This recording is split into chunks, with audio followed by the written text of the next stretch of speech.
ಆತ್ಮೀಯರೇ, ಕ್ಷೇತ್ರ ಶಿಕ್ಷಣಾಧಿಕಾರಿಗಳ ಕಾರ್ಯಾಲಯ ಮೂಡಲಗಿ ವತಿಯಿಂದ ನಡೀತಿರ್ತಕ್ಕಂಥ ಅನೇಕ ಪ್ರೋತ್ಸಾಹದಾಯಕ ಕಾರ್ಯಕ್ರಮಗಳಲ್ಲಿ SSLC ವಿದ್ಯಾರ್ಥಿನಿಯರಿಗೆ, ಅದರಲ್ಲೂ ಸರ್ಕಾರಿ ಪ್ರೌಢಶಾಲೆಯಲ್ಲಿ ಕಲಿತಂಥ ವಿದ್ಯಾರ್ಥಿನಿಯರಿಗೆ ಅವರ ಮುಂದಿನ ವ್ಯಾಸಂಗಕ್ಕೆ ಅನುಕೂಲವಾಗುವ ದೃಷ್ಟಿಯಲ್ಲಿ ಆರ್ಥಿಕ ಸಹಾಯ ಮಾಡ್ತಕ್ಕಂಥ ಒಂದು ಯೋಜನೆಯನ್ನು ಮೂಡಲಗಿಯ ಪ್ರತಿಷ್ಠಿತ ಸೋನ್ವಾಲ್ಕರ್ ಕುಟುಂಬದವರಾಗಿರ್ತಕ್ಕಂಥ ಶ್ರೀ ರಾಜಪ್ಪ ಸೋನ್ವಾಲ್ಕರ್ ಅವರ ಪುತ್ರ ಶ್ರೀ SR ಸೋನ್ವಾಲ್ಕರ್ ಇವರು ತಮ್ಮ ಮಗನಾಗಿರ್ತಕ್ಕಂಥ ಪ್ರದೀಪ್ ಸೋನ್ವಾಲ್ಕರ್ ಇವರ ಮುಖಾಂತರ ಪ್ರತಿ ವರ್ಷ ಸರ್ಕಾರಿ ಪ್ರೌಢಶಾಲೆಯಲ್ಲಿ ಕಲಿತಂಥ ವಿದ್ಯಾರ್ಥಿನಿಗೆ 1 ಲಕ್ಷ ರೂಪಾಯಿ ನಗದು ಬಹುಮಾನವನ್ನು ಕಳೆದ 7 ವರ್ಷಗಳಿಂದ ಅವರು ಕೊಡಮಾಡ್ತಾ ಬಂದಿದ್ದಾರೆ. ಇದುವರೆಗೆ 11 ವಿದ್ಯಾರ್ಥಿಗಳಿಗೆ ಕೊಟ್ಟಿದ್ದಾರೆ. 7,60,000 ರೂಪಾಯಿ ಅವರು ನಗದು ಪುರಸ್ಕಾರವನ್ನು ಕೊಟ್ಟಿದ್ದಾರೆ. ಅಷ್ಟು ಹಣವನ್ನು ಪಡ್ಕೊಂಡಂಥ ಎಲ್ಲ ವಿದ್ಯಾರ್ಥಿಗಳು ಕೂಡ ಇವತ್ತು ಪ್ರತಿಷ್ಠಿತ ಕಾಲೇಜುಗಳಲ್ಲಿ ವಿದ್ಯಾಭ್ಯಾಸ ಮಾಡ್ತಾ ಇದ್ದಾರೆ. ಅದರಲ್ಲಿ 4 ವಿದ್ಯಾರ್ಥಿಗಳು MBBS ಸೀಟನ್ನು ಗಳಿಸ್ಕೊಂಡಿದ್ದಾರೆ. 2 ವಿದ್ಯಾರ್ಥಿಗಳು BE ಕಂಪ್ಯೂಟರ್ ಸೈನ್ಸನ್ನು ಮುಗಿಸಿ ಪ್ರತಿಷ್ಠಿತ ಕಂಪನಿಗಳಲ್ಲಿ ಅವರು ಈಗ ಕೆಲಸ ಮಾಡ್ತಾ ಇದ್ದಾರೆ. ಅದೇ ರೀತಿಯಾಗಿ ಕಳೆದ ಸಾಲು ಮತ್ತು ಹಿಂದಿನ ಸಾಲಿನ ವಿದ್ಯಾರ್ಥಿಗಳು ಪ್ರಸ್ತುತ ದ್ವಿತೀಯ PUC ಹಾಗೂ ಪ್ರಥಮ PUCಯಲ್ಲಿ ಅವರು ಅಧ್ಯಯನ ಮಾಡ್ತಾ ಇದ್ದಾರೆ.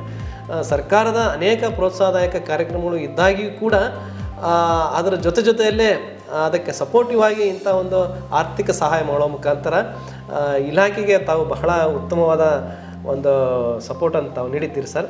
ಹಾಗಾಗಿ ಯಾವ ಉದ್ದೇಶಕ್ಕಾಗಿ ತಾವು ಈ ಒಂದು ಕಾರ್ಯವನ್ನು ಕೈಗೆತ್ತಿಕೊಂಡ್ರೆ, ಇದರ ಮೂಲ ಉದ್ದೇಶ ಏನು ಅನ್ನೋದನ್ನು ತಾವು ನಮಗೆ ತಿಳಿಸಿಕೊಡಿ. ಮೂಡಲಗಿ ವಲಯ ಶಿಕ್ಷಣಾಧಿಕಾರಿಗಳು ಹಾಕಿಕೊಂಡಂಥ ಈ ಇವತ್ತಿನ ಕಾರ್ಯಕ್ರಮಕ್ಕೆ ಅವರನ್ನು ನಾನು ಮೊದಲು ಅಭಿನಂದನೆ ಸಲ್ಲಿಸ್ತೇನೆ.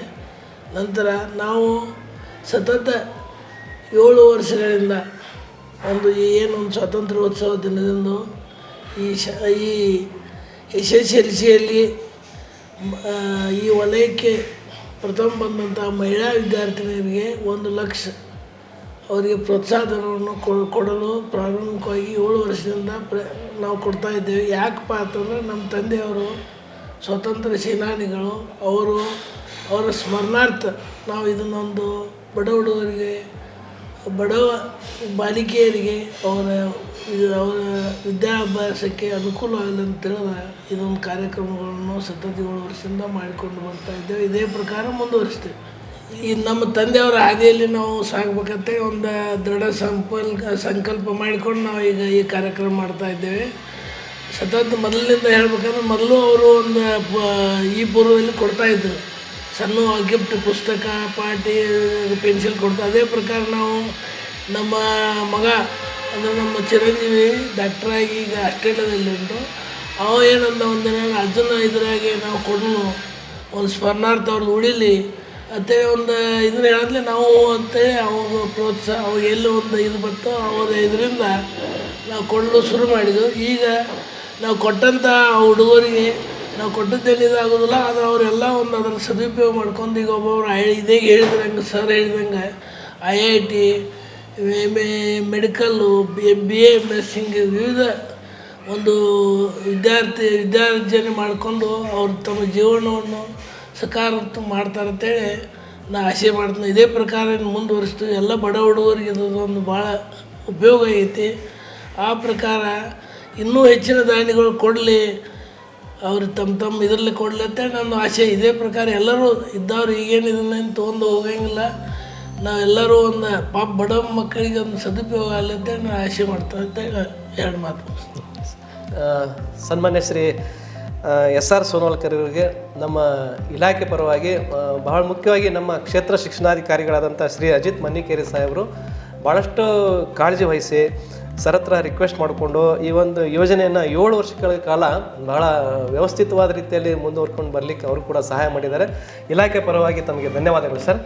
ಇದೇ ರೀತಿ ತಾವು ಮಕ್ಕಳ ಪರವಾಗಿ ನಿಲ್ತೀರಿ ಅಂತೇಳಿ ನಾವೆಲ್ಲ ಅಭಿಲಾಷೆ ವ್ಯಕ್ತಪಡಿಸ್ತಾ, ನೀವು 2018ರಲ್ಲಿ ಸೌಜನ್ಯ ಶಂಕರ್ ನೇಸರಿಗೆ ಅನ್ನೋ ವಿದ್ಯಾರ್ಥಿನಿಗೆ 1 ಲಕ್ಷ ರೂಪಾಯಿ ಕ್ಯಾಶ್ ಪ್ರೈಸ್ ಕೊಟ್ಟರೆ, ಪ್ರಸ್ತುತ ವಿದ್ಯಾರ್ಥಿನಿ BE ಕಂಪ್ಯೂಟರ್ ಸೈನ್ಸನ್ನು ಮುಗಿಸ್ಕೊಂಡು ಬೆಂಗಳೂರಿನ ಇನ್ಫೋಗೇನ್ ಇಂಡಿಯಾ ಅನ್ನೋ ಸಂಸ್ಥೆಯಲ್ಲಿ ಉದ್ಯೋಗದಲ್ಲಿದ್ದಾರೆ ಸರ್. ಇನ್ನು 2019ರಲ್ಲಿ ಕಾವೇರಿ ಮಾಂತೇಶ ಮುಂಗಾರವಾಡಿ ಅನ್ನೋ ವಿದ್ಯಾರ್ಥಿನಿ ಸರ್ಕಾರಿ ಪ್ರೌಢಶಾಲೆ ಮಲ್ಲಾಪುರ PGಯಲ್ಲಿ ಇದ್ದಂಥ ವಿದ್ಯಾರ್ಥಿಗೆ 1 ಲಕ್ಷ ರೂಪಾಯಿನ ತಾವು ಕೊಟ್ಟಿದ್ರಿ. ಪ್ರಸ್ತುತ ವಿದ್ಯಾರ್ಥಿನಿ ಅಂಚೆ ಇಲಾಖೆಯಲ್ಲೇ ಒಂದು ದೊಡ್ಡ ಹುದ್ದೆಯಲ್ಲಿ ಅವರು ಕಾರ್ಯನಿರ್ವಹಿಸ್ತಾ ಇದ್ದಾರೆ. ಹಾಗೂ 2020ರಲ್ಲಿ ಅಕ್ಷತಾ ಕಲ್ಲಪ್ಪ ಸಾಯನವರು ಸರ್ಕಾರಿ ಪ್ರೌಢಶಾಲೆ ಶಿವಾಪುರದ ವಿದ್ಯಾರ್ಥಿನಿಗೆ 1 ಲಕ್ಷ ರೂಪಾಯಿನ ಕೊಟ್ಟಿದ್ರಿ. ಆ ವಿದ್ಯಾರ್ಥಿನಿ ಈಗ ಪ್ರಸ್ತುತ ಬಾಗಲಕೋಟೆಯ ಪ್ರತಿಷ್ಠಿತ ಒಂದು ಮೆಡಿಕಲ್ ಕಾಲೇಜಿನಲ್ಲಿ BAMS ಅನ್ನು ಅಧ್ಯಯನ ಮಾಡ್ತಾ ಇದ್ದಾಳೆ. 2021ರಲ್ಲಿ ಕೋವಿಡ್ ಬಂದಂಥ ಕಾಲ. ಆಗ ಪರೀಕ್ಷಾ ಪದ್ಧತಿ ವಿಭಿನ್ನವಾಗಿತ್ತು. ಹಾಗಾಗಿ ಭಾಳಷ್ಟು ವಿದ್ಯಾರ್ಥಿಗಳು ಹೆಚ್ಚಿನ ಅಂಕಗಳನ್ನು ತೆಗೆದುಕೊಂಡಿದ್ದರಿಂದ 4 ಜನ ವಿದ್ಯಾರ್ಥಿಗಳು ಸಮ ಅಂಕಗಳನ್ನು ಪಡ್ಕೊಂಡಿದ್ದರು. ಆಗ ನಾವು 1 ಲಕ್ಷ ರೂಪಾಯಿ 4 ಜನರಿಗೆ ಹಂಚಿ ಹೋದರೆ ಕಡಿಮೆ ಆಗುತ್ತೆ ಅಂತೇಳಿ ಸರಳ ರಿಕ್ವೆಸ್ಟ್ ಮಾಡಿಕೊಂಡಾಗ ಅವರು 1,60,000 ರೂಪಾಯಿಗಳನ್ನು ಆ ವರ್ಷ ಅವರು 4 ವಿದ್ಯಾರ್ಥಿಗಳಿಗೆ ಕೊಟ್ಟರು.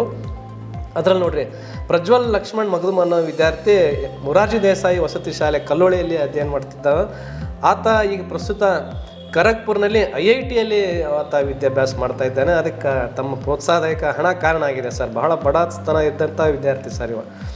ಇನ್ನು ಸೃಷ್ಟಿ ಜೋಡಟ್ಟಿ ಪ್ರಸ್ತುತ ಆಕೆ ಬಾಗಲಕೋಟೆ ನಿಜಲಿಂಗಪ್ಪ ಕಾಲೇಜಿನಲ್ಲಿ ಮೆಡಿಕಲ್ ಸೀಟನ್ನು ಆಕೆ ಗಳಿಸ್ಕೊಂಡಿದ್ದಾಳೆ ಸರ್. ಇನ್ನು ಅಶ್ವಿನಿ ಮಲ್ಲಪ್ಪ ಕರಿತಮ್ಮ ಸರ್ಕಾರಿ ಪ್ರೌಢಶಾಲೆ ಕೊಪ್ಪದಟ್ಟಿಯ ಈ ವಿದ್ಯಾರ್ಥಿನಿ ಧಾರವಾಡದ ಪ್ರತಿಷ್ಠಿತ ಕಾಲೇಜಿನಲ್ಲಿ BSc ಅಧ್ಯಯನ ಮಾಡ್ತಾ ಇದ್ದಾಳೆ. ಇನ್ನು ಬಸವಂತ ಶಾಬಪ್ಪ ಮಹಾಲಿಂಗಪುರ ಮೊರಾರ್ಜಿ ದೇಸಾಯಿ ವಸತಿ ಶಾಲೆ ಯಾದವಾಡ ಈ ವಿದ್ಯಾರ್ಥಿ BE ಕಂಪ್ಯೂಟರ್ ಸೈನ್ಸನ್ನು ಭೂಮರೆಡ್ಡಿ ಇಂಜಿನಿಯರಿಂಗ್ ಕಾಲೇಜ್ ಹುಬ್ಬಳ್ಳಿಯಲ್ಲಿ ಅಧ್ಯಯನ ಮಾಡ್ತಿದ್ದಾರೆ. ಇನ್ನು 2022ರಲ್ಲಿ ಮಹಾಲಕ್ಷ್ಮಿ ಪ್ರದೀಪ್ ಕುಮಾರ್ ತಳವಾರ ಈಕೆ ಇಡೀ ರಾಜ್ಯಕ್ಕೆ ಮೊದಲನೇ ರ್ಯಾಂಕ್ ಪಡೆದಂಥ ಅತ್ಯಂತ ಕಡು ಬಡತನದ ವಿದ್ಯಾರ್ಥಿನಿ. 625ಕ್ಕೆ 625 ಅಂಕಗಳನ್ನು ಈಕೆ ಪಡ್ಕೊಂಡಿದ್ದು. ಈಕೆ ನೀವು ಕೊಟ್ಟಂಥ 1 ಲಕ್ಷ ರೂಪಾಯಿ ಹಣವನ್ನು ಬಳಸ್ಕೊಂಡು ಈಕೆ PUC ಒಂದು ಪ್ರತಿಷ್ಠಿತ ಕಾಲೇಜಿನಲ್ಲಿ ಈಕೆ ವಿದ್ಯಾಭ್ಯಾಸವನ್ನು ಮುಗಿಸ್ಕೊಂಡಿದ್ದಾಳೆ. ಪ್ರಸ್ತುತ ಆಲ್ ಇಂಡಿಯಾ ಕೋಟಾದಲ್ಲೇ ಆಕೆ MBBS ಸೀಟನ್ನು ಪಡಿಬೇಕಂತ ಚಾಲೆಂಜ್ ಮಾಡಿ ನೀಟ್ ಲಾಂಗ್ ಟರ್ಮ್ ಕೋರ್ಸನ್ನು ಈಕೆ ಮಾಡ್ತಾ ಇದ್ದಾವೆ ಸರ್. ಇನ್ನು 2023ರಲ್ಲಿ ಲಕ್ಷ್ಮೀ ಕಂಬಳಿ ಸರ್ಕಾರಿ ಪ್ರೌಢಶಾಲೆ ಜೊಕ್ಯಾನಟ್ಟಿಯ ವಿದ್ಯಾರ್ಥಿನಿ. ಈಕೆ ಪ್ರಸ್ತುತ ಗೋಕಾಕ್ನ KLE ಅಂಗಡಿ ಕಾಲೇಜಿನಲ್ಲಿ ದ್ವಿತೀಯ PUCಯನ್ನು ಸೈನ್ಸ್ ವಿಭಾಗದಲ್ಲಿ ಅಧ್ಯಯನ ಮಾಡ್ತಿದ್ದಾಳೆ ಸರ್. ಇನ್ನು ಕಳೆದ ವರ್ಷ 2024ರ ಇದರಲ್ಲಿ 3 ಪರೀಕ್ಷೆಗಳನ್ನು ನಡೆಸಲಾಯಿತು. ಅದರಲ್ಲಿ ತಾವು ಪರೀಕ್ಷೆ 1ರಲ್ಲೂ ಬಂದವ್ರಿಗೂ ಕೊಟ್ರಿ, ಪರೀಕ್ಷೆ 2ರಲ್ಲೂ ಹೆಚ್ಚು ಅಂಕ ಗಳಿಸಿದವರಿಗೆ ಇಬ್ಬರಿಗೂ ತಲಾ 50,000 ರೂಪಾಯಿಗಳನ್ನು ಕೊಟ್ರಿ. ಅದರಲ್ಲಿ ವೀಣಾಶ್ರೀ ಸತ್ತಿಗೇರಿ ಸರ್ಕಾರಿ ಪ್ರೌಢಶಾಲೆ ಶಿಂದಿ ಕುರುಬೇಟದ ವಿದ್ಯಾರ್ಥಿನಿ ಪ್ರಥಮ PUCಯನ್ನು ಕೊಣ್ಣೂರ PU ಕಾಲೇಜಲ್ಲಿ ಅಧ್ಯಯನ ಮಾಡ್ತಿದ್ದಾಳೆ. ಅದೇ ರೀತಿ ಪಲ್ಲವಿ ಬುದ್ನಿ ಹುಬ್ಬಳ್ಳಿಯ ಒಂದು ಪ್ರತಿಷ್ಠಿತ ಕಾಲೇಜಿನಲ್ಲಿ PUC ಅಧ್ಯಯನ ಮಾಡ್ತಿದ್ದಾಳೆ. ನೋಡಿ, ಈ ಅಷ್ಟು ವಿದ್ಯಾರ್ಥಿಗಳ ಒಂದು ಸಾಧನೆಯನ್ನು ನಾವು ಗಮನಿಸಿದರೆ ಈ ಎಲ್ಲ ವಿದ್ಯಾರ್ಥಿನಿಯರು ವಿಜ್ಞಾನ ವಿಭಾಗವನ್ನೇ ಆಯ್ಕೆ ಮಾಡಿಕೊಂಡು ಅವರು ತಮ್ಮ ವಿದ್ಯಾಭ್ಯಾಸವನ್ನು ಮುಂದುವರಿಸ್ತಾ ಇದ್ದಾರೆ. ಅದಕ್ಕೆ ತಾವು ಕಾರಣೀಭೂತರಾಗಿದ್ದೀರಿ ಅಂತೇಳಿ ಆ ಎಲ್ಲ ವಿದ್ಯಾರ್ಥಿಗಳ ಪರವಾಗಿ ಅವ್ರ ಪಾಲಕರ ಪರವಾಗಿ ತಮಗೆ ಧನ್ಯವಾದಗಳನ್ನ ಅರ್ಪಿಸ್ತೇನೆ ಸರ್. ತಾವು ತಮ್ಮ ಮಕ್ಕಳನ್ನೇ ಆ ಮಕ್ಕಳಲ್ಲಿ ಕಾಣ್ತಾ ಇದ್ದೀರಿ ಅಂತೇಳಿ ಪ್ರತಿ ವರ್ಷ ಆ ಮಕ್ಕಳಿಗೆ ಮೂಮೆಂಟನ್ನು ಕೊಡ್ತೀರಿ, ಸರ್ಟಿಫಿಕೇಟನ್ನು ಕೊಡ್ತೀರಿ, ಅವರಿಗೆ ಸತ್ಕರಿಸ್ತೀರಿ, ನಗದು ಪುರಸ್ಕಾರವನ್ನು ಕೊಡ್ತೀರಿ.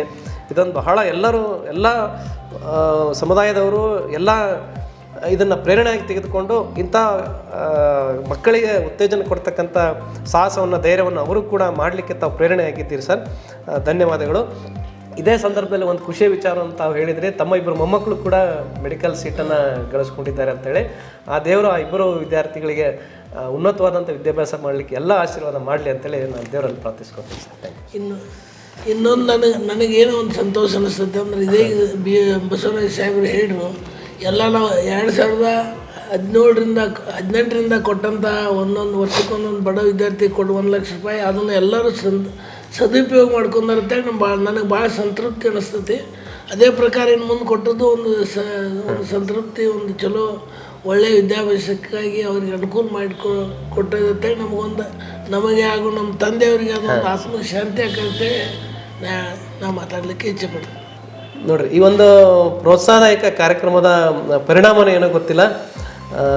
ಸರ್ ಸೋನಲ್ಕರ್ ಅವರ ಸೊಸೆ ಅವರು ಇಲ್ಲಿ ಬಂದಾಗ ಅವರು ಬರೀ 10th ವಿದ್ಯಾಭ್ಯಾಸ ಅಷ್ಟೇ ಮಾಡಿದರು. ಆದರೆ ಇಲ್ಲಿ ಬಂದ ಮೇಲೆ ಅವರಿಂದ ಪ್ರೇರಣೆಗೊಂಡವರು PUC ಮುಗಿಸ್ಕೊಂಡ್ರು, ಡಿಗ್ರಿ ಮುಗಿಸ್ಕೊಂಡ್ರು. ಪ್ರಸ್ತುತ ಅವರು ಒಂದು ಕಾಂಪಿಟೇಟಿವ್ ಎಕ್ಸಾಮ್ ಸಲುವಾಗಿ ತಯಾರು ಮಾಡಲಿಕ್ಕೆ ಅವರು ಪ್ರಾರಂಭ ಮಾಡಿದ್ದಾರೆ. ಈಗ ಮೊನ್ನೆ ನಡೆದಂಥ KS ಪರೀಕ್ಷೆ ಕೂಡ ಅವರು ಅಟೆಂಡ್ ಆಗಿ ಉತ್ತಮ ಅಂಕಗಳನ್ನು ಕೂಡ ಗಳಿಸುವ ನಿರೀಕ್ಷೆಯಲ್ಲಿ ಇದ್ದಾರೆ. ಹಾಗಾಗಿ ಇಂಥ ಒಂದು ಪ್ರೋತ್ಸಾಹದಾಯಕ ಕಾರ್ಯಕ್ರಮಗಳೇ ಈ ಕುಟುಂಬಕ್ಕೆ ಒಂದು ಪ್ರೇರಣೆ ಆಗಿದೆ. ಇಂಥ ಪ್ರೇರಣೆ ಮತ್ತಷ್ಟು ಸಮುದಾಯಕ್ಕಾಗಲಿ, ಈ ಒಂದು ಕಾರ್ಯಕ್ರಮ ಎಲ್ಲರೂ ಕೂಡ ಮಾಡುವಂಥ ಪ್ರೇರಣೆ ಆಗಲಿ ಅಂತೇಳಿ ನಾನು ಆಶಿಸ್ತೇನೆ ಸರ್. Thank you sir. ನಮಸ್ಕಾರ.